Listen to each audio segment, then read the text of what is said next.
Ертеде бір қайырымсыз бай кіре тартып базарлап келуге шаһарға аттаныпты. Керуен ауылдың шетіне шыққанда әркімнің есігінде жалшылықта жүрген 6-7 жасар жетім бала керуеннің соңынан қуып жетіп, қолындағы елдің қайыр-садақаға берген қара бақырын байға ұсынып, мағанда базардан бірдеңе әкеліп беріңші дейді періште пейілмен. Тот басқан тиынға ештеңе де түспейтінін білетін бай, баланы жақтырмаса да, тұлдыр жетімге не деп жауап қайтарар екен деп, айналасындағы анталап тұрған көп көзден жасқанып, уәде етеді де қара бақырды қалтасына салады. Ай жүріп шаһарға да жетеді. Бір керуен түйені толтыру үшін бірнеше күн базарлайды. Қажетті нәрселерін алып, көңілі жайланып базардан шығып келе жатқан бай, қалтасына шақшасын іздеген кезде қолына баяғы жетімнің қара бақыры ілінеді.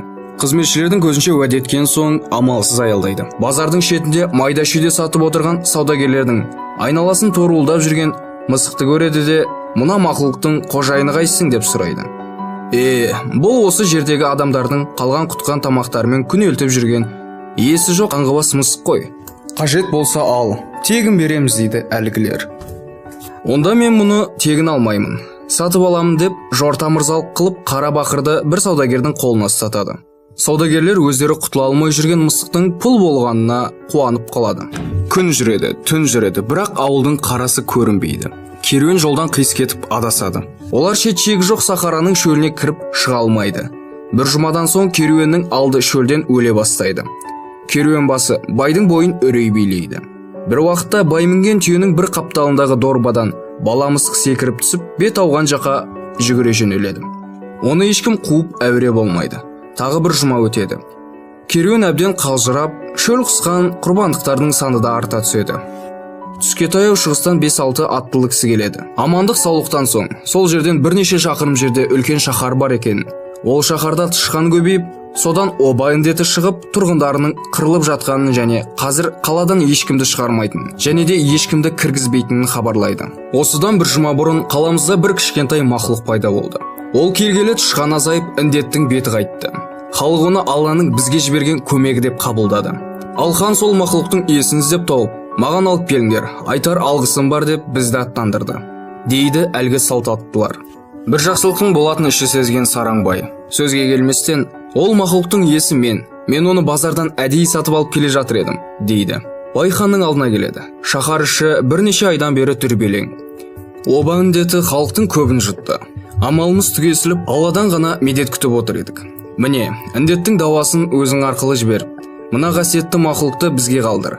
Ақысына не сұрасаң да беремін, дейді хан байға.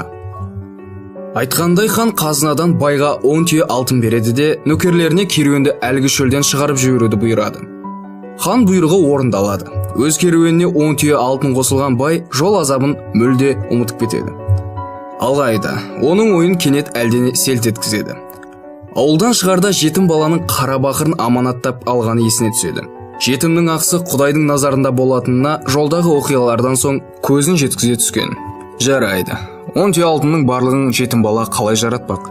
Жартысын берсем де жетеді оған. Оның үстіне ақша жетімдік болғанымен мысықты мен сатып алдым ғой. Сондықтан бұл алтында менің де үлесім бар деп өзін іштей жұбатады.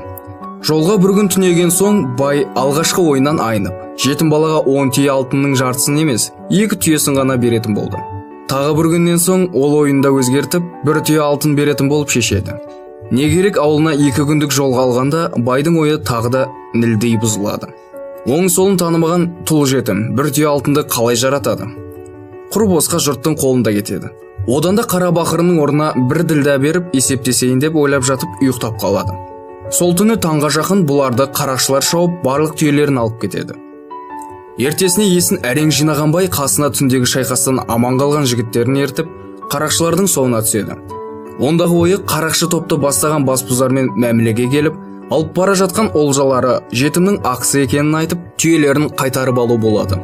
Олар қарақшыларды сәскеде қуып жетіп, әлгі сөзін айтады. Қарақшы топтың басшысы сәл ойланып тұрып нөкерлеріне: алтын артылған 10 түйені қайтарып беріңдер, ал тауар тиелген керуеннің жартысын ғана босатыңдар дейді. Сосын қайырымсыз байға: сенің сөзің рас. Бұл олжамызға мен де күдікпен қараған едім. Олай дейтін себебім біз сендерді осыдан 1,5 ай бұрын, яки сендер ауылдарыңнан шыққан бойда тонаймыз деп жоспар құрып, жолдарыңды тосып едік. Бірақ Керуеннің сыртынан қалың әскер қоршап бізге алдырмады. Және ол жасақтағы жауынгерлер өте сұсты еді. Қайтар жолда сендер адасып құмға кірдіңдер. Сол кезде де әскерлерінің шебі бұзылған жоқ. Керуен шөлден аман шығып ауылға бет түзегенде әскер тіпті қалыңдап кетті. Бірақ бір ғажабы, керуен ауылға жақындаған сайын жауынгерлердің қатары сейрей берді. Тіпті кешегі түні түкте әскер қалмады. Сол орынтал сәтті пайдаланып, біз сендерді тонадық. Енді түсіндім. Ол әскер сол жетім баланың аманатын, алтын артылған 10 түйені қорғап келе жатқан періштелер екен. Сенің ниетің бұзылған сайын періштелердің де қарасы жоғала бастады. Соңғы түні сен балаға қара бақырын ғана қайтарып беремін деп шешкенде, періштелер саған лағнет айтып, түгел көкке ұшты. Көрдің бе, ақырында 10 түйе алтын түгіл өз керуеніңде бұйырмай қалды. Аманатқа қиянат жасауға болмайды. Мына 10 түйені жетім баланың өзіне апарып бер. Байлықты берген Құдай, оның иесіне тұрақтап қалуын да өзі реттейді. Жетімнің ақысын жеген оңбайды. Осыны есіңде сақта. Ал мына өз керуенінің оннан 3 бөлігі бізде қалады. Жетімнің көз жасы Алланың назарында тұратынын түсінген бай 10 түйе алтынды өз иесіне тапсырыпты. Видео ұнаса лайк басып, арнаға тіркеле кетіңіз.